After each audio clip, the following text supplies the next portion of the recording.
ஓசை எழும்படி நீண்ட அந்த மேகலை புதிய அணிகள் எல்லாம் ஆரவா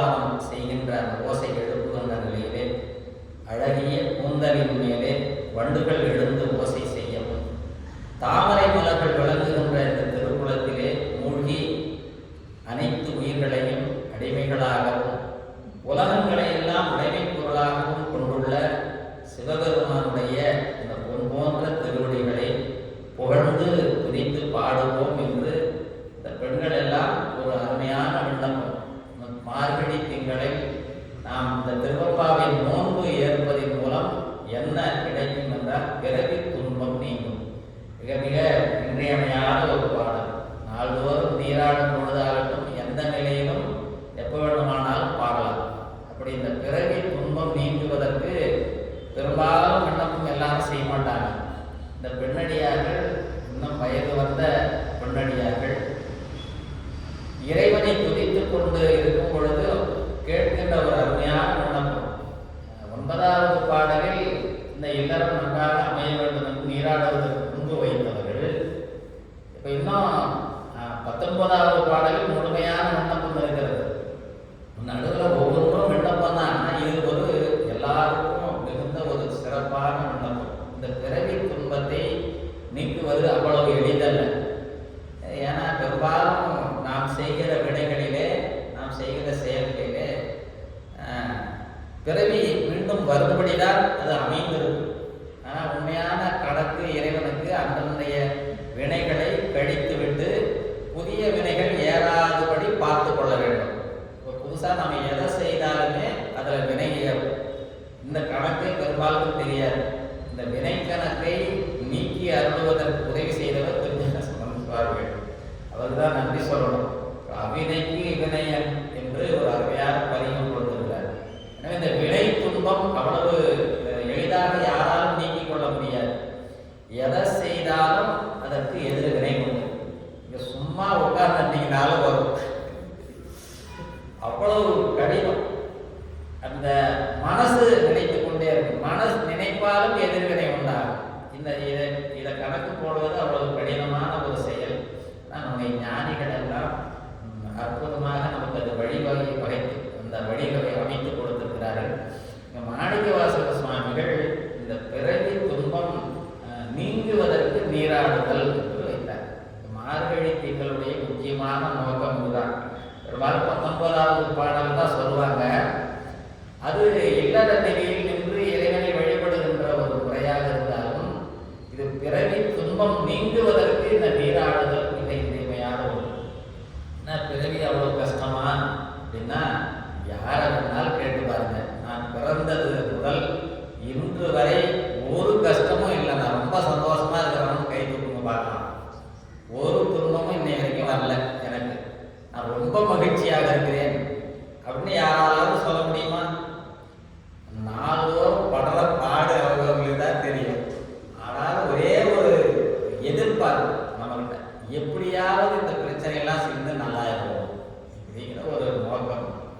ஆனால் திருஞான சம்பந்தர் சொல்றாரு அப்படின்லாம் பார்க்க முடியாது. இது தொடர்ச்சியாக இப்படியே தான் இருக்கும். பிறவி என்பது தொடர்ந்த ஒரு நிலை. ஒரு பிறவி போட்டால் அடுத்தது அடுத்தது அடுத்தது வந்துட்டு அலை கடல் போல அது வந்துகிட்டே இருக்கிறார். நம்முடைய திருவள்ளுவர் தேவனாரும் பிறவி பெருங்கடல் என்கிறார்.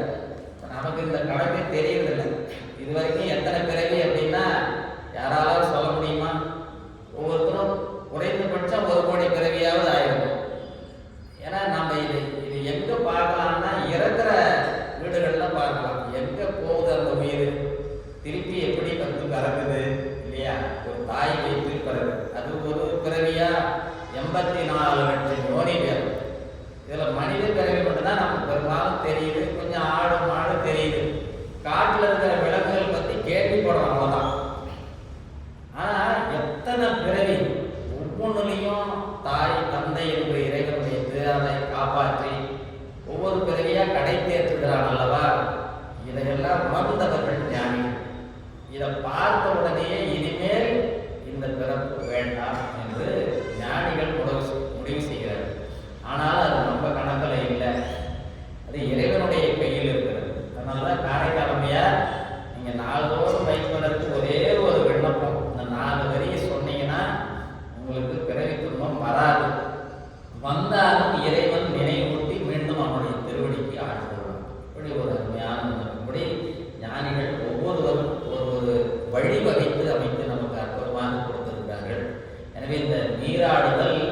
உடல் அழுக்கு நீங்குவதற்கு மட்டுமல்ல, மன அழுக்கு நீங்குவதற்கு மட்டுமல்ல, இந்த பிறவி பிணியே நீங்க வல்லது மார்கழி திங்கள் நீராடுதல். இப்படி ஒரு அருமையான ஒரு நிலையை நம்முடைய மணிவாசக பெருமான் காட்டுகிறார். இதில் நிறைய பாடல். இந்த பிறவி என்பது ஒரு நோய் என்றே நமக்கு தெரியாது. ஒரு நோய் என்று சொல்றாங்க. நமக்கு பிறப்புன்னா ஒரே மகிழ்ச்சி இல்லையா? முதல்ல கேக்கு தான் வெட்டுறாங்க. பர்த்டே உடனே எனக்கு அதுக்குள்ள ஒரு இதாக பிறந்த நாள் வந்துடுச்சா அப்படி யாரும் அழுகுறாங்களான்னா ஒருத்தர் அழாது. பரிசு கொடுக்கலன்னா வேணா அழுகலாம். ஆனால் அதனால்தான் ஞானிகளுக்கு பிறவி நாளை கொண்டாடுவதில்லை. ஞானிகள் பார்த்தீங்கன்னா அவங்க எப்போ இறைவன் திருவடியை சேர்ந்தாங்களோ அந்த நாளை தான் கொண்டாடுவாங்க. அதுதான் சிறப்பு. பிறந்த நோக்கத்தை எய்திவிட்டார் ஞானி. திருஞான சம்பந்த சாமிகள் இந்த நட்சத்திரத்தில் பிறந்தாருன்னா குரு பூஜை செய்கிறோமா? பெருமான் திருவடிக்கு என்னைக்கு சேர்ந்தாங்களோ அதுதான் சிறப்பு.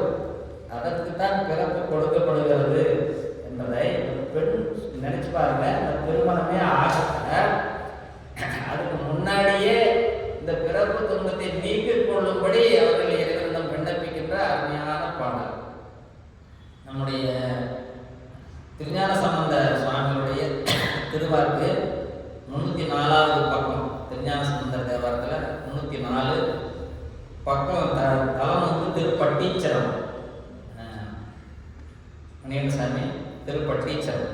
திருப்பட்டீச்சரத்தில் 7வது பாடல் பிறவி பிணி மூப்பினோடு. நமக்கு பிணினாலே என்ன நினைப்போம்? பெரும்பாலும் நோய் வர்றது, சளி பிடிச்சிக்கிச்சு, கை கால் வலிக்குது அப்படின்னா பிணி என்று நாம் நினைக்கிறோம். ஆனால் பிறப்பே ஒரு பிணிதான் என்பதை உணர்ந்து கொண்டு விட்டால் நம்ம எளிதாக இந்த கரையை கடந்து விடுகிற ஒரு வாய்ப்பு சம்மந்தப்பட்ட பிறவி. காலை மடவார்கள் புனலாடுவது கொவ்வை கடியார் மறையலாம். அந்த ராகத்திலையா? காலை புனலாடுவது 7வது பாடல். 7வது பாடல் பிறவி பிணி மூப்பினோடு. பிறவி பிணி மூப்பினோடு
சிறப்பாக காட்டுகின்ற இடம்.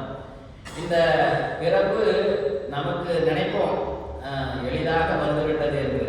ஒரு தாய் வீட்டிலே கருவாக வர்றதுக்கு எவ்வளோ காலம் ஆகும். மேலே காத்திருந்து அந்த குழந்தை செய்த புண்ணிய பாவண்யத்துக்கு தக்கவாறு ஒரு தாய் தந்தையை அவர் தேர்ந்தெடுத்து அவர்கள் வயிற்றில் அந்த தந்தை வீட்டில் வைத்து தாய் வீட்டுக்கு வந்து 9 மாதம் வளர்ந்து 10 மாதம் வெளியே வந்து ஒவ்வொரு நாளும் அத்துணை துன்பத்தில் அந்த குழந்தை வேலை வளரணும். எப்போ வேணாலும் எது வேண்டாலும் ஆகலாம். இந்த மான் கூட்டம் காட்டில் இருக்கிற மாதிரி தான். அதை நம்முடைய மணிவாசல் திருவாசல் அற்புதமாக காட்டுகிறார். எனவே இந்த பிறப்பு மிக ஒரு சிறப்பான ஒரு நிலை. எப்பொழுது சிறப்பு என்றால் இறை வழிபாட்டுக்கு இந்த ஆன்மா வந்துவிட்டால், தன்னை உணர்ந்து விட்டால் இது கிடைக்கிறது. இப்போ முதல்ல நம்ம யாருன்னு உணரணும். எதற்காக வந்தோம், இந்த பிறப்பு எதற்கு கொடுக்கப்பட்டது, இதை ஆராய்ச்சி பண்ணிங்கனாவே நமக்கு இந்த உலக பக்கம் பார்க்கிற பார்வை மாறிடும். நான் எதற்காக பிறந்தேன், ஏன் இறக்கணும் இல்லையா, ஏன் இறப்பு என்ற ஒன்று வருகிறது, இதை ஆராய்ந்து விட்டால் இது தொடர்ச்சியாக வருகிற நோய் என்பதை தெரிந்து நீக்கிக் கொள்வதற்கு முயலும். நம்முடைய நந்தவனத்தில் ஒரு ஆண்டி அருமையான ஒரு பாட்டு. இந்த பாட்டை நந்தவனத்தில் ஓராண்டி அவன் 4 மாதமாய் உயவனை வேண்டி கொண்டு வந்தான் ஒரு தோண்டி, அதை கூத்தாடி கூத்தாடி கூட்டோடை தாண்டி நந்தவனத்தில் ஓராண்டி. கருவியான பாட்டு. இந்த மண் குடத்தை அப்படியே கொண்டு போய் திரும்பி உடைச்சிடறாங்க. சுடுகாட்டிலையோ இல்லை எரி ஊட்டுவதற்கோ சென்று உடைத்து விடுகிறார். இந்த மண்குடத்தை நம்பிதான் வாழ்றோம். ஆனால் இதை எத்தனை ஓட்டைகள், இதை வைத்து கொண்டு உயிரே உள்ளே நம்முடைய அறம் பாவம் என்னும் அரும் கயிற்றால் கட்டி இறைவன் வைத்தது. அரும் என்பது அருமையான கயிறு. இந்த கயிற்றை முடிச்சு சாமி கையில் தான் இருக்கு. அவரை முடிச்சு அழுத்தால் தான் உண்டு. எனவே இந்த பிறப்பை நீக்க வல்லவன் பெருமான் தான். அவ்வளவு நாள் ஒரு தாய் தந்தையருடைய எண்ணத்திலே இறைவன் அவர்களுக்கு அந்த அறிவை கொடுத்து குழந்தை பெற வேண்டும் என்று இன்னொரு உயிருக்கு உதவி செய்வதற்கு அவர்கள் பாடுபடுறாங்க. கொஞ்சம் நஞ்சம் இல்லை. அதை வளர்த்து ஆளாக்குவதற்குள்ள துணை பாடு. அதில் ஒரே ஒன்று, இது என் குழந்தை இல்லை என்று மட்டும் மனசில் வந்துருச்சுன்னு வச்சுக்கிங்க, அவ்வளவுதான். உலகத்தில் செயல் இழந்து போயிடும் இந்த உலகம். அதை அந்த மாயையால் இந்த பிறவியை கட்டி நம்மை இயக்குகின்ற இறைவனுடைய பெருமையை வந்து திருஞான சம்பந்த சுவாமிகள் அதனால தான் திருமணம் செய்து கொள்ளுப்பான்னா வேண்டாம் அப்படின்னார். ஏன் அப்படின்னா பிறவியால் வருவன கேடுல ஆதலால், அதனால நிறைய கேடுகளை பிறப்பு வந்தால் சும்மா வராது என்று நம்முடைய திருஞான சம்பந்த சுவாமிகள் எச்சரிக்கை பதிகம். இந்த பதிகம் மட்டும் நீங்கள் வீட்டில் போய் படுத்தீங்கன்னா நிலையாமையை எளிதாக உணர்ந்துருவாங்க. நிலையாமை பதிகம் நிறைய இருக்குது. இது கொஞ்சம் சுருக்குன்னு குத்துற மாதிரி சொல்லியிருப்பார். அப்படி ஒரு பாடல் திருவாரூர் திருப்பதிகம் சம்பந்தர் தேவாரத்தில் ஆரம்பம் வந்து பவனமாய் சோடையாய்னு ஆரம்பிக்கிற பதிகம். அதில் 5வது பாடல் திருஞான சம்பந்தர் தேவாரம் திருவாரூர் பக்கம் 487 487 5வது பாடல். இதை வந்து நீங்கள் உண்மையிலேயே ஒரு நமக்கு ஒரு எச்சரிக்கை பதிகமாக வைத்துக் கொள்ளலாம். வாழ்க்கையை மிக நன்றாக இருக்கிறது, எனக்கு என்னப்பா கவலை அப்படின்னு இருக்கிறவங்க இதை படித்தாங்கன்னா உண்மை திருப்தியாக வாழ்வது தான் மிக இன்றியமையாத ஒன்று. ஆனால் திருவருளால் வாழுதல் மிக இன்றியமையாது. எனக்கு இறைவனை முன்வைத்து வாழ்கின்ற வாழ்க்கை சிறந்த வாழ்க்கை. பிறவியால் வருவன கேடுல. 5வது பாடல். பிறவியால் வருவன கேடுல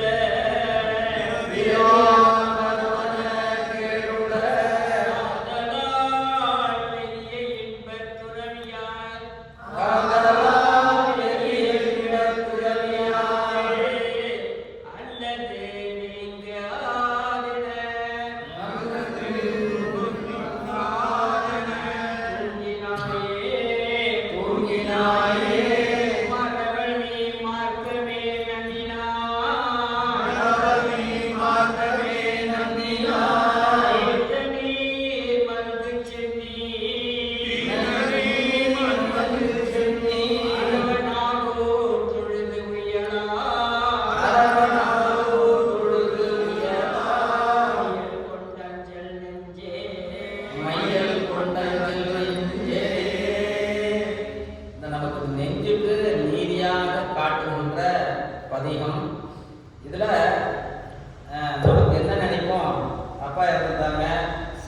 கும்பிடுறோம் அவரை. அம்மா இறந்துட்டாங்க கும்பிடுறோம், உனக்கும் அதே கதிதான் ஒரு நாளைக்கு அப்படின்னு தெரியாத ஒருத்தர் சுட்டி காட்டுகிற இடம். நாம் என்ன நினைச்சுப்போம், என்ன ஒரு 1000 வருஷம் ஆனவங்க ஏன் இப்படி எல்லாம் இன்னொருத்தரை படுத்துற பாடு நம்ம ஆளுங்க. ஒருத்தருக்கு உதவி செய்வதற்காகத்தான் இந்த பிறவி. ஆனா ஒவ்வொருத்தரவும் செய்யறது தான் அதிகம். இதை ஏன் எப்ப செய்ய மாட்டாங்கன்னா, தான் இறந்து விடுவோம்னு கணக்கு வந்துருச்சுன்னு வச்சுங்க, பயம் வந்து. இதை ஞானிகள் உணர்ந்து அவங்க முதல்ல இருந்தே பயந்து வாழ்வார்கள்.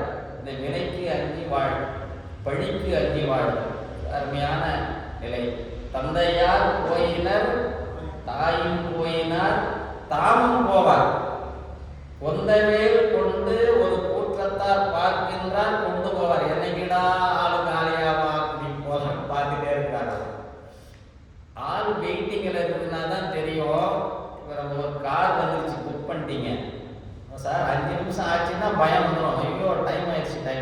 அதுபோல வெளியே ஆள் காத்துக்கிட்டு இருக்குதுன்னு தெரிஞ்சதுனா தான் நாம் சரி பண்ண ஆரம்பிக்கும், வாழ்க்கையை சரி செய்து கொள்ளுகின்ற ஒரு நிலை.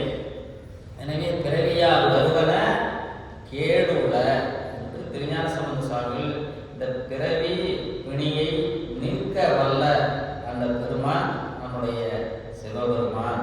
எனவே பிறவி என்னும் பொல்லா பெருங்கடலை நீந்துவதற்கு என்று நம்முடைய 11ஆம் திருமுறையில நம்பியாண்டார் நம்பிகளும் சொல்வார். இது பொல்லா பெருங்கடலாம், இது சும்மா 1 2 அல்ல. இப்படி ஒரு 11ஆம் திருமுறை நம்ம இன்ன வரைக்கும் பார்க்கல. 11ஆம் திருமுறை ஒரு முறை அந்த ஒரு பாட்டை நம்ம பார்ப்போம். ஐயா பக்கம் வந்து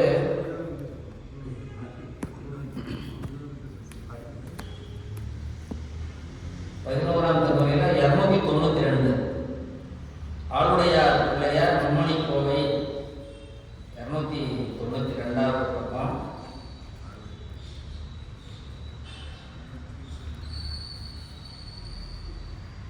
பாடல் 11வது பாடல் கேட்பார். பிறவி எனும் பொல்லா பெருங்கடலை.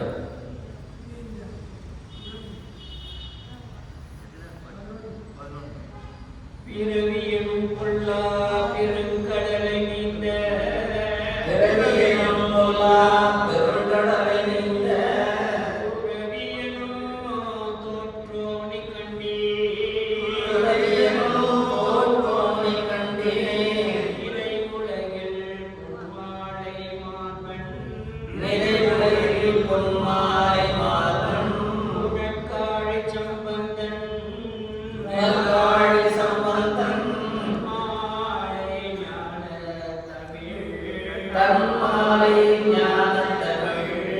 திருஞான சம்பந்த சுவாமியுடைய தேவாரத்தை பாடனா போதும், பிறவி என்கின்ற பொல்லா பெருங்கடலை நீந்தி விடலாம் என்று நமக்கு ஒரு அற்புதமான பாடல். 11ஆம் திருமுறை இதுவரைக்கும் நம்ம ஒரு நாள் கூட செஞ்சதில்லை. அப்படி ஒரு அற்புதமான நிலை. இந்த பிறவி என்கின்ற இந்த பிறப்பை அறுக்கின்ற பெரும் தவத்தை கொடுப்பவன் சிவபெருமான். இதை நம்முடைய மணிவாசக பெருமானுடைய திருவாக்கிலே இதை யாருப்பா மாற்ற முடியும் அப்படின்னா, அம்பலவான பெருமான் ஒருவன் தான் இதை மாற்றி கொடுப்பான். அவர் முன்னிலையில தான் நாம் இதை சிந்திக்கிறோம். அதனால கண்டபத்தில் 6வது பாடல் 31வது பதிகம். தில்லையிலே வந்து திருப்பெருந்துறையிலிருந்து பயணமாக வந்து தில்லையில் அம்பலவான பெருமானை கண்ட உடனேயே பாடிய இறைவனை கண்ட 10. எனவே இந்த அம்பலவான பெருமான் தரிசனம் தில்லை சென்றால் கண்டிப்பாக இந்த பதிகத்தை பெருமான் திருமுன்பு பாட வேண்டும். பெருமானை அப்பனா காட்சி கொடுப்பான். இப்படி ஒரு அருமையான பாடல். பிறவிதனை அறமாச்சு. பிறவிதனை அறமாற்றி, பிறவிதனை அறமாற்றி, மூக்கற்றை வைரண்டும், பிணிமூக்கற்றை வைரண்டும், உறவினோடும் ஒழியச் சென்று, உறவினோடும் ஒழியச் சென்று, உலகுடைய ஒரு முதலை, உலகுடைய ஒரு முதலை, செழிப்போடில் சூழ்தில்லை நகர், செழிப்பொழில் சூழ்தில்லை நகர்,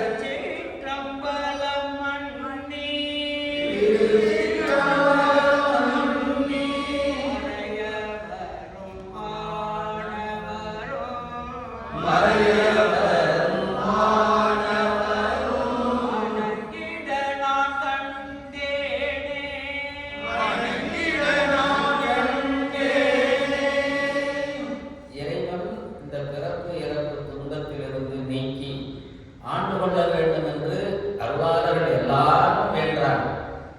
சுத்தநாத வெண்பாவில் ஒரு அருமையான பாடல் குருஞான சம்பந்த சுவாமிகள் அருளியது. அதில் நிறைய பாடல் இந்த பிறப்பு இறப்பு துன்பத்தை நீக்குவதற்கு விண்ணப்பம் செய்வார். அதில் 77வது பாடலில் ஈண்டும் வினை ஆண்டிலையேல் என் வினைக்கு ஈடாயானே வேண்டும் பவங்களில் நீ விட்டாலும் பூண்டருளால் அங்கங்கே என்னோடு அந்நியமாய் என் குருவில் தங்கியருள் சொக்கநாதா. ஒருவேளை இந்த வினைக்கு ஈடாக எத்தனை பிறவி வந்தாலும் என் குருவிலே தங்கி உடனிருந்து காப்பாற்ற வேண்டும்.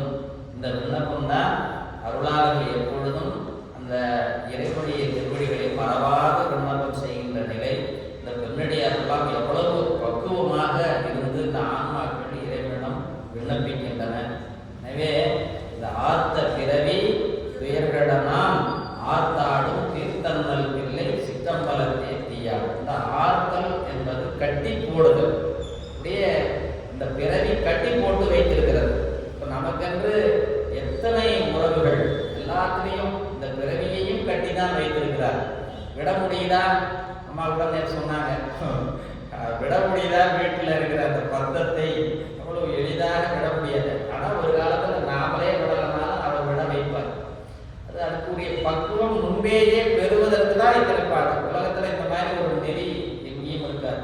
இந்த பிறப்பு இறப்பு தொடர்ச்சியாக இருப்பதை உணர்ந்து இந்த பற்றை நீக்கிக் கொள்ளுகின்ற முயற்சி நம்முடைய சமயத்தில் மிக உயர்ந்த ஒரு நிலை. எனவே இப்படி இறைவன் தான் செய்கிறார். நாம் ஆர்த்தாடும் தீர்த்தம். பெண்கள் எல்லாம் கேட்கிறாங்க, நம்ம நீராடுகிறோம் இல்லையா, இந்த தண்ணி வெறும் தண்ணி இல்லை, இது தீர்த்தம். வெறும் தீர்த்தம்னு சொல்லலை. நாம் பெரும்பாலும் தீர்த்தமாக பார்க்கணும். மாணிக்க வாசகர் அதில் கொஞ்சம் மாற்றார். தீர்த்தம் என்று இது இறைவன் என்று காட்டுகிறார். நாம வெறும் தண்ணியா பார்ப்போம். அவரு அம்பலவான பெருமானாக பார்க்கிறாரு. அம்பலவான பெருமானே ஒரு திருமுகத்தமாக இருக்கிறாரு இங்க இல்லையா. இவர் தண்ணியும் அவர் தான் தெரிஞ்சா நம்ம அதை அழுக்கு பண்ணுவோமா? கால் வச்சு குதிப்போமா? பயம் வரும் இல்லையா. புனிதத்தை பாதுகாப்பு. எனவே இந்த தீர்த்தமாக இருப்பது பெருமான் என்று காட்டுகின்ற நாம் ஆர்த்தாடும் தீர்த்தம் என்று அந்த தண்ணீரை தீர்த்தமாக காட்டுகிறார். மூர்த்தி தலம் தீர்த்தம் முறையால் தொடங்கினார் போல் வார்த்தை சொல சத்குருவும் வாய்க்கும் பராபரமே. தாய்மான சுவாமிகள் அற்புதமாக காட்டுவார்கள். குருநாதனாக வரணுமா, அவர் தான் எல்லாமாகவே இருக்கிறார். இந்த தலமாகவும் தீர்த்தமாகவும் இருக்கின்ற இந்த பெருமான் வந்தான் என்று காட்டுவார். எனவே இந்த தீர்த்தத்திற்காக தொண்டு செய்த தொண்டர்கள் நிறைய பேர். திருப்பூர் என்ற ஒரு தலம் வைத்தீஸ்வரர் கோயில் பக்கத்தில் இருக்கு. அங்கே நந்தனார் என்ற நம்முடைய திருநாளை போவார். ஒரு திருக்கோயிலுக்கு குளம் வெட்டினார். பெருமானை பார்த்த உடனேயே திருக்குளம் நந்தனார் திருக்குளம் இன்றும் இருக்கிறது. அதுக்கு விநாயகர் பெருமான் கூட கூலியாள். அது வரலாறு, ஒரு அருமையான வரலாறு. நந்தனார் போய் தொண்டு செய்யணும்னு நினைக்கிறாரு. சாமிக்கு ஒரே கஷ்டம், ஒன்றுக்குள்ள ஒண்டியா வெட்டிட்டு இருக்குது. விநாயகர் மயாபா நீ தான் போய் உதவி செய்யக்கூடாதா? அவர் போய் கூலியாள் வேணுமா?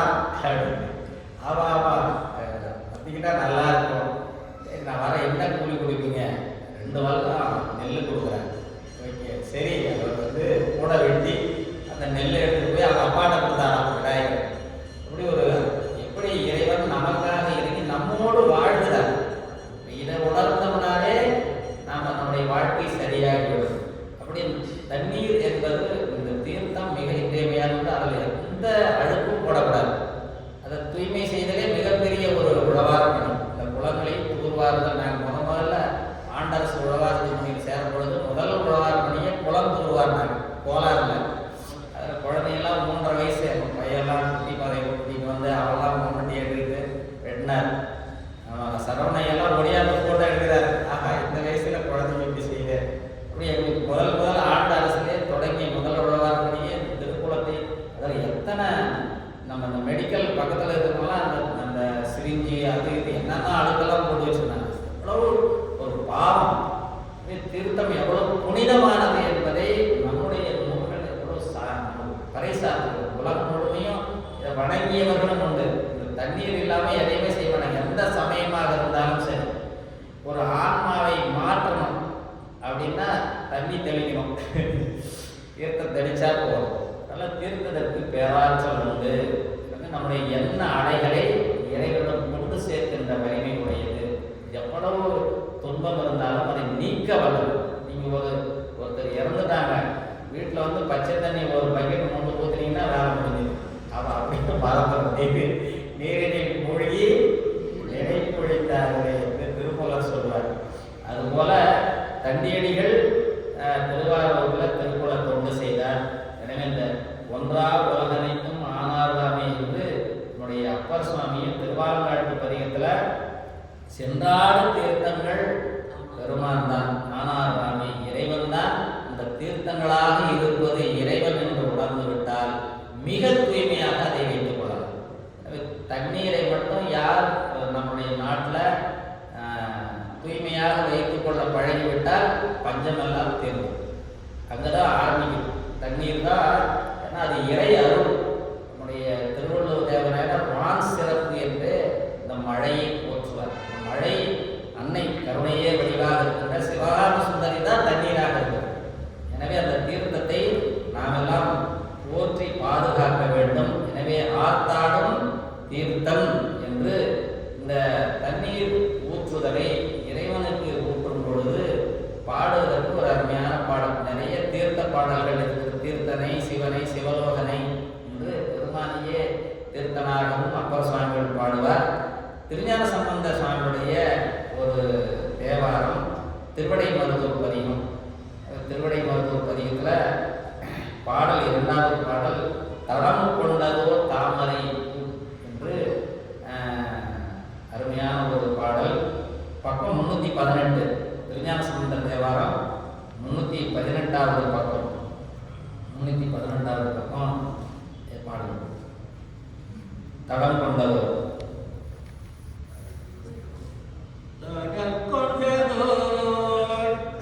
தாமரை பொன் முடித்தன்மே தடம் கொண்டதோ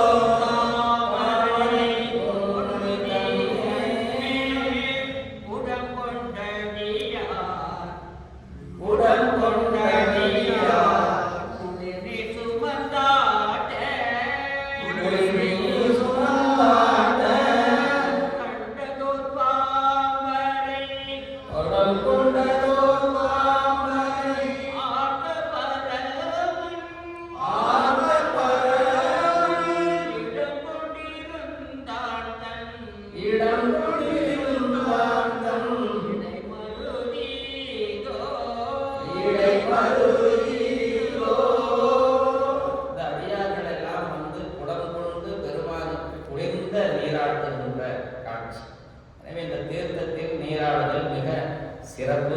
மார்கழி திங்களிலே நீராடுதல், அதுவும் இந்த பாடலை பாடிக்கொண்டே நீராடுதல் மிகுந்த புண்ணியம். எனவே சிவமே இங்கு அம்பலமான பெருமானே தீர்த்தமாக இருக்கின்ற நிலையில் அந்த பெருமான் எப்படி இருக்கின்றார்? நல் சிற்றம்பலத்தே தீயாடும் கூத்தம். இந்த அம்பலமான பெருமான் கையிலே நெருப்பை வைத்துக் கொண்டு கூத்தாடுகிறார். அதனால தண்ணீர் நமக்கு குளிர்ச்சியா இருக்காது, வெப்பமாக இருக்குன்னு சொல்றாங்க. அதனால ஐயோ குளிருமே அப்படின்னு கவலைப்பட வேணாம். பெருமான் கையில நெருப்பு வச்சுட்டு இருக்கிறார். வெது வெது நெருப்போம் என்று இந்த சிற்றம்பலத்தில் நீடாடும். சித்து கூட்டல் அம்பலம் என்று சத்தாகிய சிவம் இருக்கின்ற அம்பலம். எனவே உயிருள் ஆடுகின்ற பெருமான், நம்முடைய உயிருக்கு உயிராக இருந்து அவர் ஆடுகின்ற காட்சி. எனவே இந்த தலம் எல்லாம் இந்த தீர்த்தத்திற்கென்றே ஒவ்வொரு தலமும் தீர்த்த சிறப்பும் உடையது. இறைவனை வழிபாடு செய்தல் எவ்வளவு இன்றியமையானதோ அதுபோல இந்த தீர்த்தத்தில் நீராடுதலும் மிக இன்றியமையானது. எனவே அதை எவ்வளவு தூய்மையாக வைத்துக் கொள்ளணுமோ அவ்வளவு சிறப்பு. இதுக்கு தலங்கள் எல்லாம் பல முத்தி தலங்கள் உண்டு. இந்த தலங்கள் எல்லாம் வழிபட்டால் நமக்கு முத்தி கிடைக்கும். எனவே தில்லைவனம், காசி, திருவாரூர், மாயூரம், முல்லைவனம், கூடல், முதுகுன்றம், நெல்லை, களர், காஞ்சி, கழுக்குன்றம், மலை, காடு, மலைக்காடு, அருணை, காலத்தி, வாக்கியம் முத்தி வரும் என்று இப்படி இந்த முத்தி எல்லாம் இந்த தலங்களுக்கு சென்றால் முத்தி தலம் என்றே பல சிறப்புகள் உண்டு. பிறக்க முத்தி திருவாரூர், அப்புறமா தரிசிக்க தில்லை, அப்புறம் நினைக்க முத்தி தருகின்ற தலம் திருவண்ணாமலை, அப்புறம் இறந்தால் முத்தி தருகின்ற தலம் காசி அப்படின்னு. அதனால தான் இங்கேயும் போய் கங்கையில் போய் விட்டுறாங்க. அப்படி அங்கே காசிக்கு வயசான காலத்தில் தான் போகணும் அப்படின்னு அப்படிலாம் ஒன்றும் இல்லை.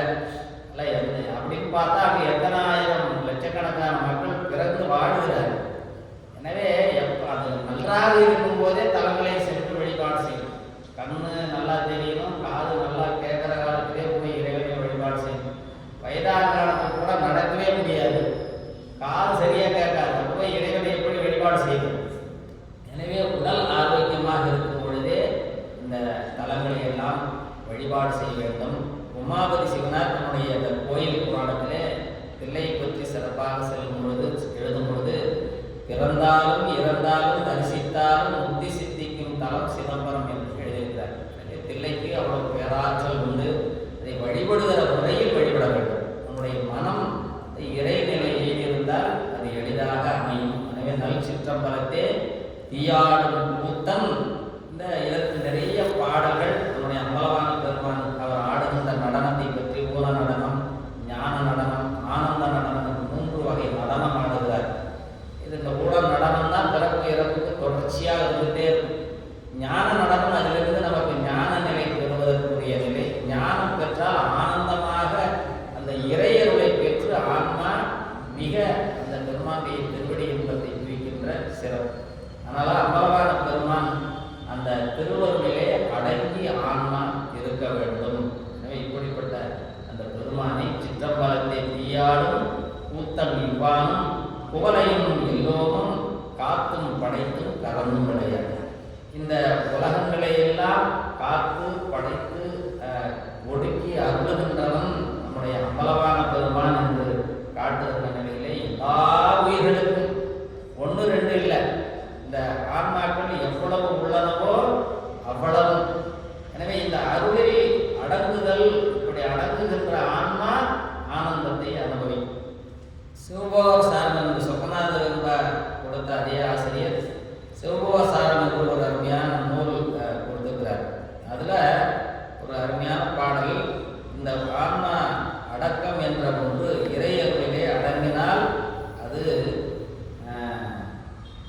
இந்த இறைவனுடைய ஆனந்த அருள் நிலையை ஆன்மா அனுபவிக்கும் என்பதை ஒரு நம்ம இந்த பயிற்சி நாள்தோறும் இன்னைக்கு வந்து உட்கார்ந்துருக்கிறோம்.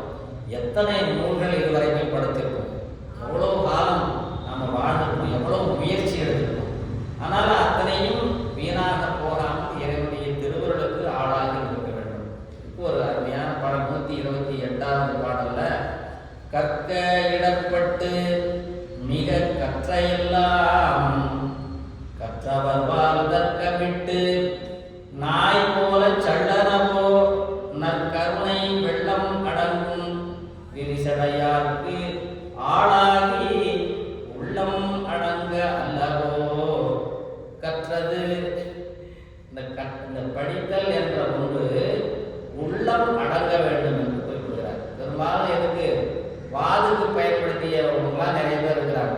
வாதுக்கு படித்து தன்னுடைய திறமையால் வாதிடுவது அப்படிலாம் இல்லை. நம்முடைய நோக்கம் வெள்ளம் அடங்கும் விரிசடையாருக்கு ஆளாகி உள்ளம் அடங்க, இதற்கு தான் படிக்கிறோம். எனவே இதை உணர்ந்தவர் நம்முடைய ஞானிகள். இப்படி அருமையான ஒரு பாடல். எனவே நூல்களை வருந்தி கற்கிறோம். சின்ன வயசுலேருந்து எத்தனை நூல்கள், ஆயிரக்கணக்கான நூல்களை கற்றிருக்கிறோம். இப்படி அந்த கற்றதற்கு பயன் இறைவனுக்கு தொண்டு கொண்டு ஒழுகி மனம் குறைவழி போகாது தன்வழி நிற்க பெற்று சிவானந்த செல்வத்தை பெறுவதற்காகவே நாம் கற்க வேண்டும் என்று காட்டி, இப்படி சிலர் இப்படியெல்லாம் செய்யாது கற்றவர்கள் மாட்டு இந்த படித்த திறமையை கொண்டு வாதிட்டு நாய் போல் குறைத்தலையே அதற்கு பயனாக கொள்வார்கள். இது அவருடைய அறியாமை என்று அதற்கு பொருளை காட்டுகிறார்.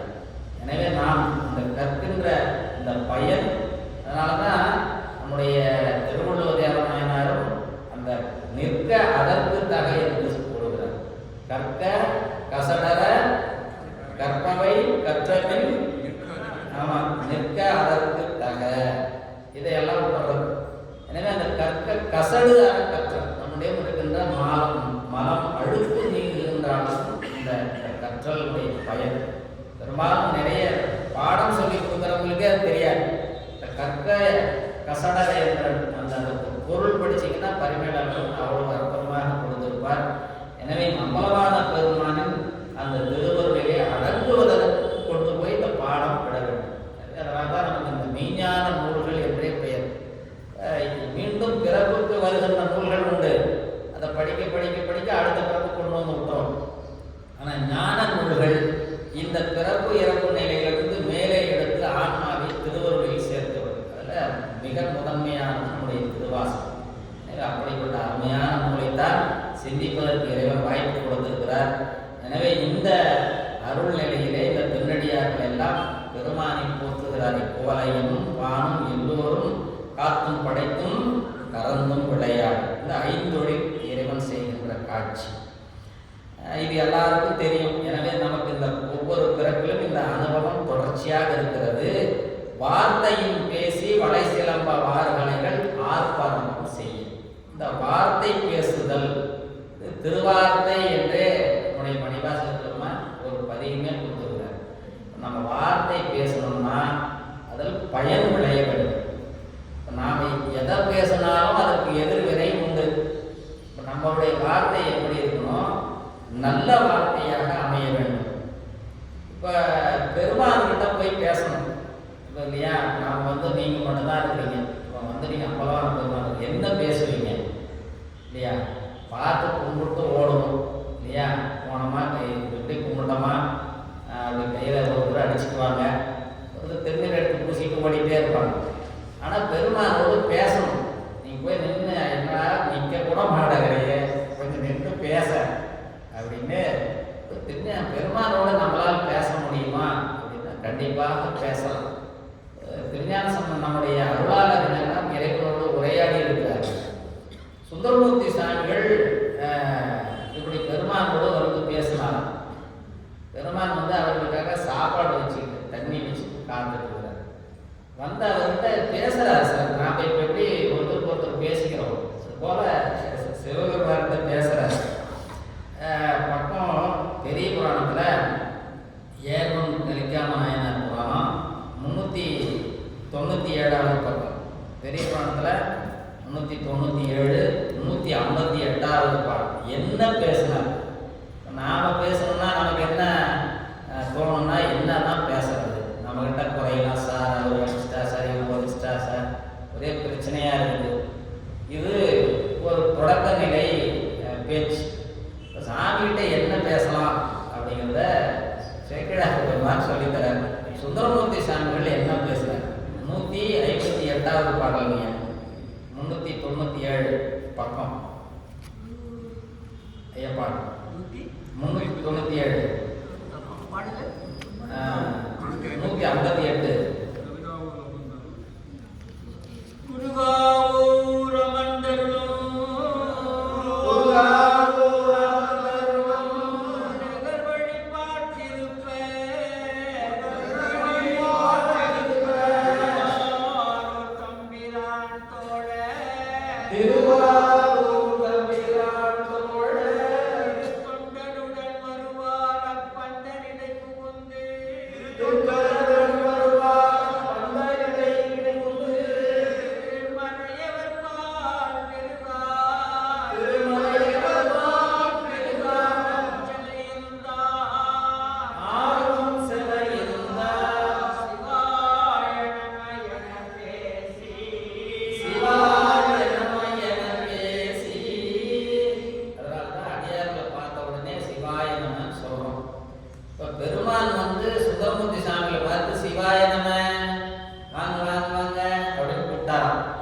பாருங்க, அவருக்கு வழிபாட்டு காத்திருக்கிறார்.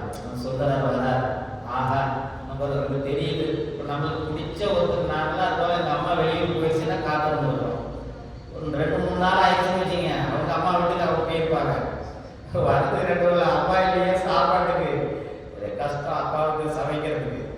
உடனே மரத்தில் ஏறி பார்ப்போம், அங்கேருந்து ஏய் அம்மா வருதுதா அப்படின்னா போதும், ஓட வேண்டியதா. அங்கேருந்து ஒரு 1/2 கிலோமீட்டர் இருக்கு. அப்படி வர்றது பழைய காலத்தில் அப்படி கிராமங்களில் தூரமாக நடந்து வர்றது காத்து இருக்கும், நம்முடைய உறவுகளுக்காக காத்திருந்த நிலை. இப்பெல்லாம் எங்கே காத்திருக்கிறோமான்னு தெரியல, அப்படி சூழல் ஓடிட்டு இருக்குது. இந்த இறைவன் தம்பிரான் சுவாமி வருகிறார், திருவாரூர் தம்பிரான் வர்றாருன்னு காத்திருப்பது மட்டுமல்ல, அவர் வந்த உடனே அவர்கிட்ட சிவாய நம என பேசி, நாம் பேசுகின்ற சொல் ரொம்ப வலிமையுடையது. நீ எப்படி பேசுகிறீங்களோ அதற்கெல்லாம் பலன் உண்டு. அதனால் வரப்போ இனிமையாக விருந்தோம்பல் என்ற ஒரு அதிகாரத்தை வீட்டுக்கு போய் படிச்சு பாருங்க. அப்போதான் அடுத்தவங்ககிட்ட எப்படி பேசணும்னு தெரியும். மனம் போனாதபடி பேசணுமா, முகம் சுருங்கிடக்கூடாது. அது அடித்த பூ போல இருக்குவா, அப்படி கொசுக்கு சுருங்கிருச்சுன்னா அதுல ஒரு வினை வந்துடும். அடுத்த ஆன்மா மகிழ்ச்சி அடையபடி பேசணும். ரொம்ப அருமையா கொடுப்பார் திருவள்ளுவர். இங்க பெருமான் சுந்தரரை பார்த்து சொல்றாராம், சால மிக பசித்தீர் இந்த பொதிசோறு தருகின்றோம். அவரு இவர்கிட்ட எனக்கு பசிக்குது சாப்பாடு இருக்காலாம் கேட்கல, முகத்தை பார்க்கும்போதே தெரியுது பசித்து இருக்கிற அந்த கடை. அதனால சால மிக பசித்தீர் பொதிசோறு தருகின்றேன், காலம் இனி தாழ உடனே சாப்பிடுது. பசியோடு இருக்கிறீங்க இல்லையா, நாமளா இருந்தா உட்கார்ந்து ப்ளீஸ் ஒரு 5 நிமிஷம் ஒரு பாட்டு பாடுற. வீட்டில் திருவிழா டைமில் நீங்கள் ஒரு இனிப்பு பலகாரம் செஞ்சுட்டீங்களா, அம்மாவுக்கு தெரியாமல் எடுத்து சாப்பிட்டாதான் பிள்ளைங்களுக்கு உதவிக்காக இருக்கும். தெரிஞ்சுக்கிட்டு வச்சுட்டா அவ்வளோதான், அது எடுக்கக்கூடாது. சாமி கும்பிட்டோம் அது வரைக்கும் கம்மல் இருக்கு. அம்மா நீ பசிக்கும்பா, நீ சாப்பிட்டு நான் படைச்சிக்கிறேன்னு சொல்லுவோமா யாராவது இல்லையா. பெருமான் சால மிக பசித்தீர் பொதிசோறு தருகின்றே, காலம் இனி தாழாமே கை கொண்டு இங்கு இனிது அருந்தி ஏல நறும் குளிர் தண்ணீர், தண்ணியும் வச்சிருக்கிறான், அதுவும் நல்ல தண்ணீர், சுமையான தண்ணீர் வச்சிருக்கிறான். ஏல நறும் குளிர் தண்ணீர் குடித்து இளைப்பு தீரும். இப்போ இறைவனை எவ்வளவு கருணையோடு காத்திருக்கின்ற நிலை, இந்த நிலையெல்லாம் உணர்ந்தோம்னா பெருமான்கள் இன்னும் அன்பு டபுள் மடங்கு பெருகும். நாளையிலிருந்து 30 பேர் 60 பேர் ஆயிடும். உணராது இருக்கின்ற நிலையில் பெருமான் திருவம்பார விழா நமக்கு அருள் செய்ய காத்திருக்கிறான்னு எத்தனை பேர் உணர்ந்திருக்கிறோம் இல்லையா. எனவே அப்படி நம்முடைய அருளாளர்களெல்லாம் உணர்ந்து அனுபவித்த நிலை, இறைவன் நமக்காக எல்லா நிலைகளிலும் காத்திருக்கின்றான் என்ற உண்மையை காத்திருந்த இடம். எனவே காத்தும் படைத்தும் கறந்தும் விளையாடி வார்த்தையும் பேசி, இந்த வார்த்தை திருவார்த்தை என்றே ஒரு நம்முடைய அதில் ஒரு பாட்டாவது பாடலாம்.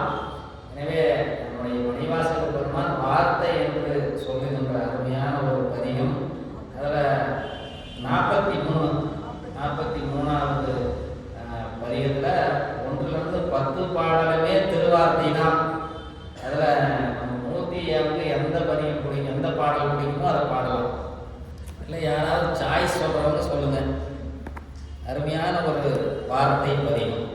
ஐயா பாடுங்க. வந்திமயோர்கள் வணங்கியே, வந்திமயோர்கள் வணங்கியே, வந்திமயோர்கள் வணங்கியே, வந்திமயோர்கள் வணங்கியே, கருணை கடலாயடியா, மாகருணை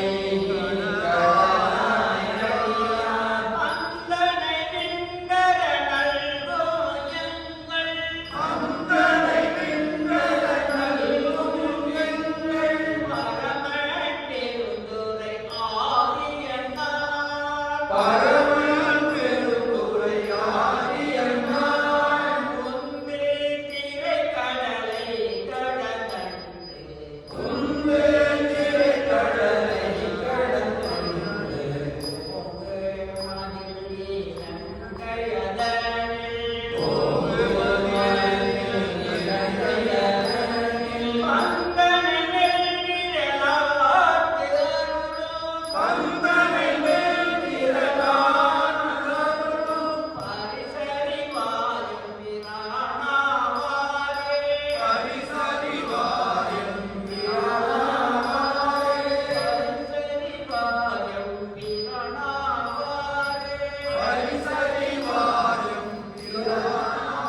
வளை சிலம்ப வார்கலைகள் ஆர்ப்பரவம் செய்ய.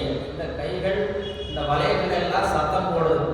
இப்போல்லாம் யாருக்கும் சத்தம் போட ஆட்டி பாருங்க, யாருன்னா சத்தம் போடுதா பாப்பா போட்டுருது நிறையா.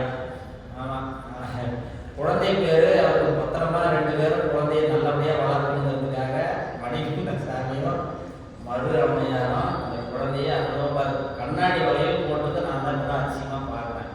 அன்னைக்கு மட்டும் போட்டு கட்டிடுவாங்க, தங்க வளையல் காப்பு போட்டு சத்தம் தெரியாதவன்னா விற்கிறோம். அதெல்லாம் அது மதிப்பு மிக்கதாக நினைக்கிறோம். ஆனால் அந்த வளையல் அந்த ஒலி என்பது நாதம், அது இறைவனை தொடர்பு படுத்துகின்ற நிலை. பழைய நீங்கள் பாத்திரம் வளர்க்கினாலும் சரி, துணி துவைச்சாலும், வீட்டு வேலைகள் செய்யும்போது அது ஒரு நாதத்தை எழுப்பும். இந்த மங்கள ஒலி, இந்த கண்ணாடி வளையலில் வர அந்த ஒலி வந்து மங்களத்தை தரும். அதனால தான் கால்களிலே அந்த மணிகள் வைத்த கொலுசு, அவன் கொலுசுலாம் போட்டுக்குவாங்க. இப்போல்லாம் அதுவும் சத்தம் வரக்கூடாதுன்னு அதையும் மணிகள் கழித்து வெறும் செய்து போட்டுக்கிறாங்க. எப்படின்னா எல்லாரும் புரிய வைக்கிறதே தெரியல. அவங்க மக்கள் படாத பாடுபடுத்துகிறாங்க டிசைன் என்கிற பேரில். எனவே இந்த கண்ணாடி வளையல்கள் அதெல்லாம் சத்தம் போட்டு இந்த பெண்கள்லாம் கண்ணாடி வளையல்களை தான் அணிந்திருக்கிறார்கள்.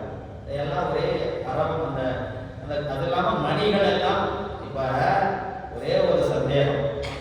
எல்லாரும் சார் திருநீர் பூசினீங்களா, இல்லை குளிச்சுட்டு வந்தாங்க, சரி தலை சீவிட்டீங்களா, இல்லை நாங்கள் குளிச்சுட்டு வந்து தான் தலை சீவோம் அப்படி தானே சொல்லுவோம். இந்த பெண்கள்லாம் பாருங்க, எந்திரிச்சு தலை சீவி பொட்டு வச்சு பூ வச்சு வளையல்கள்லாம் அணிந்து அப்படியே குளிக்கிறதுக்கு முன்னாடி அலங்கார மணிக்கு போய் குளிக்கிறாங்க.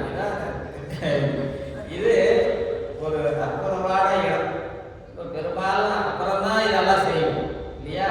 இப்போ தலையில் இந்த பெண்கள் எல்லாம் இன்னொரு காட்சி காட்ட போறாரு. இந்த முழுகுதுங்க இல்லையா, முடியில பூ வச்சிருக்குதுங்க இந்த பிள்ளைங்க.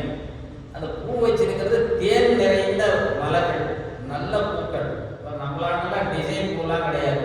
நம்மளுக்கு பார்த்தீங்கன்னா 3 நாளைக்கு வாடாத பூ வச்சுக்கிறாங்க.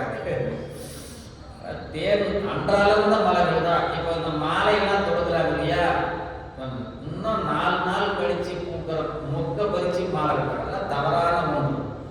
நாளைக்கு மலர்கிற முட்டை பறிப்பதே குற்றம்.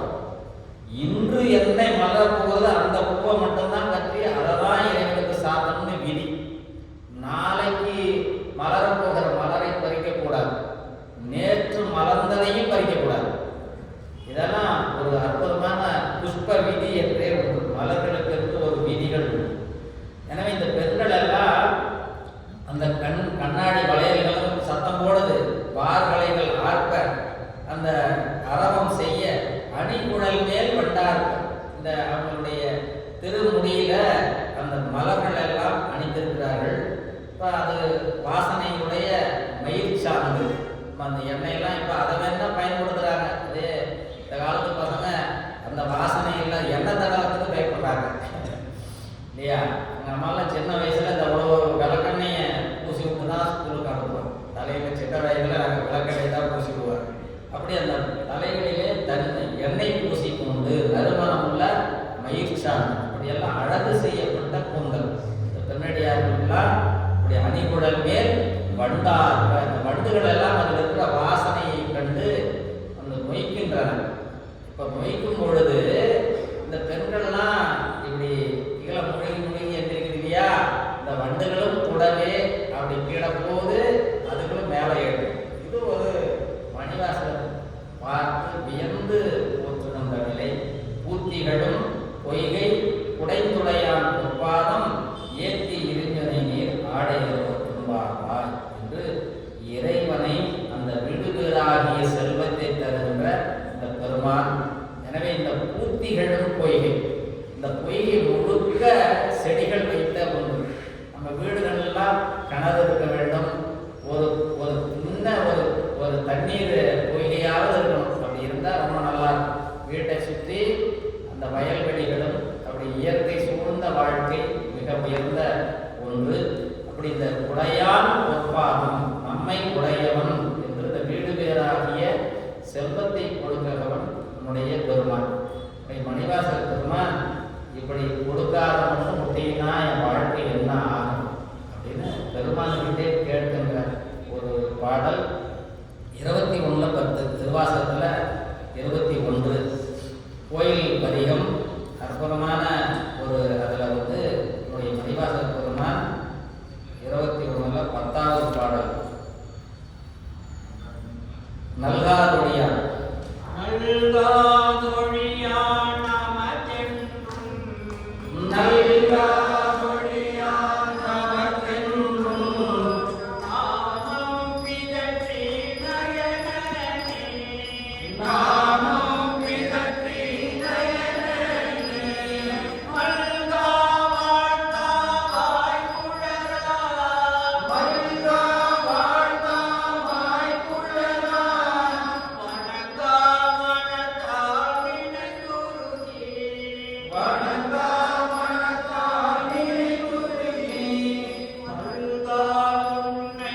பெருமானை உடையவனாக நம்மை உடையவன் இப்படிப்பட்ட அம்பலவான பெருமானை எப்படியெல்லாம் போற்றி வழிபட வேண்டும்.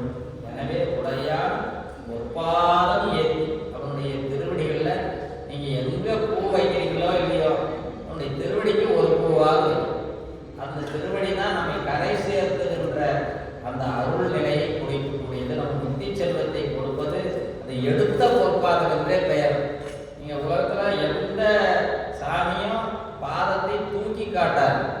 நீங்க மற்ற நிலைகள்ல நின்றுகிட்டு இருக்கோம், பாதத்துல மலர் போட்டு மறைச்சிருப்பாங்க. நீங்க எவ்வளவு பூ போட்டாலும் மறைக்க முடியாத மாதிரி பின்னாடி தூக்கி நீட்டுவது அம்பலவாணன் பெருமான் ஒருவன் தான்.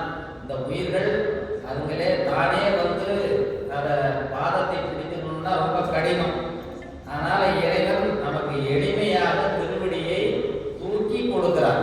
முன்னாடியே அதுவும் தூக்கி காட்டுறது மட்டுமல்ல, முன்னாடி நீட்டுறார். நீங்க அவருடைய அவயவங்கள்ல பார்த்தீங்கன்னா முன்ன நீட்டி கொண்டிருப்பது அவருடைய திருவடி தான். இப்படி ஒரு வடிவம் வேறு எந்த நிலைகளிலும் இல்லாத இந்த சிறப்பு நம்முடைய அந்த உடையான் பொற்பாதம் என்று அவருடைய திருவடிகளை போற்றி இந்த பெண்கள் எல்லாம் எப்படி பாடுகிறார்கள். எனவே இந்த பிறவி பிணை நீங்குகின்ற அற்புதமான நிலை இருஞ்சுனை நீர் ஆடையலோர் உபாவா என்று இந்த நீர் வளத்தையும் நிலவளத்தையும் காட்டுகின்ற அருமையான பெரிய சுனை. எனவே இது சிவத்தை நமக்கு காட்டுகின்ற ஒரு சிறப்பு. நம்முடைய பெருமான் இப்ப நாமெல்லாம் நீராடுகிறோம். எதுல நீராடுகிறோம்? தீர்த்தத்துல நீராடும். பெருமான் எதுல குளிக்கிறார் இல்லையா? பெருமான் எதில் குளிக்கிறார்? அவருக்கு தண்ணி ஊத்துறோம், பால் ஊத்துறோம், தயிர் ஊத்துறோம் இல்லையா? தேன் ஊத்துறோம், பஞ்சாமிர்தம், பன்னீர், சந்தனம், இப்படி நிறைய குடிக்கிறோம் இல்லையா? அவருக்கு ரொம்ப பிடிச்சமான ஒரு தீர்த்தம் ஒன்று இருக்குது. அது எல்லாருக்கிட்டையும் இருக்குது அப்படின்னு சேக்கிழார் பெருமான் அமர்நீதி நாயனார் புராணத்தில் ஒரு காட்சி. பெருமான் வர்றார் அவர் வீட்டுக்கு. வரும் பொழுது அவர் நீராடத்துக்கு தான் வரார். எங்க? அமர்நீதி நாயனார் வீட்டுக்கு வரார். அவருடைய மடத்துக்கு வரும் பொழுது அவர் என்ன நீராடினார்னா அவருடைய விருப்பம் எது ரொம்ப விருப்பம். நமக்கெல்லாம் ஒரு டவுட், என்னவா இருக்கும் அப்படின்னு நினைக்கிறீங்க? அவங்க வீட்டில் சேமித்து வச்ச தண்ணி சாமி வந்தார்னா குளிப்பார் வச்சிருப்பார். அவர் வந்து தொண்டர் அன்பெனும் நீராடுவதற்கு வந்தார். இந்த தொண்டருடைய அன்பு நீராடுதல் தான் அவருக்கு மிகுந்த பிடிக்கும். இந்த அன்பை எந்த ஆன்மா கொடுத்ததோ அவங்க எளிமையாக இறைவனுடைய அருளை பெற்றுவிடலாம். பக்கம் 65 பெரிய புராணத்தில் 65வது பக்கத்தில் 19வது பாடல். அமர்நீதி நாயனார் புராணத்தில் நமக்கு இறைவன் எதற்காக வருகிறான் என்ற குறிப்பை காட்டுகின்ற இடம். இந்த நுணுக்கத்தை புரிஞ்சுட்டா நம்ம அன்பு செலுத்த ஆரம்பிச்சிருவோம். இறைவனிடம் அன்பு செலுத்துறது எவ்வளவு பாக்கியம். எனவே அந்த வாய்ப்பை இறைவன் இந்த நல்ல பிறவியை கொடுத்துக்கிறார். எனவே இந்த பாடலை பாடி ஒரு நினைவு செய்யலாம். 19வது பாடல் யார்? தொண்டர் அன்பன். தொண்டர் மேலது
அந்த இடத்துல நாமளா இருந்தா நமக்கு வேகமா ஆனால் போயா வரை காட்டணும் இல்லையா?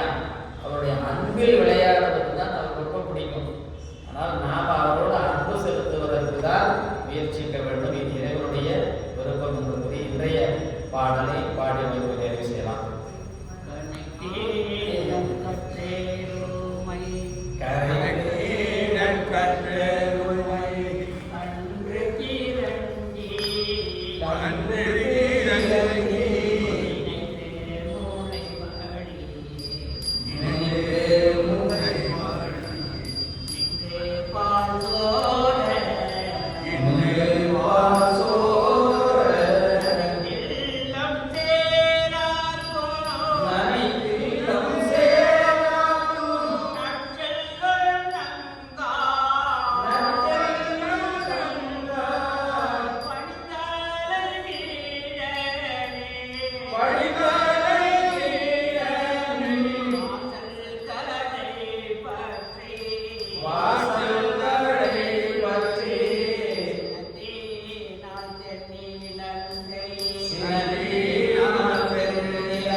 சிலம்ப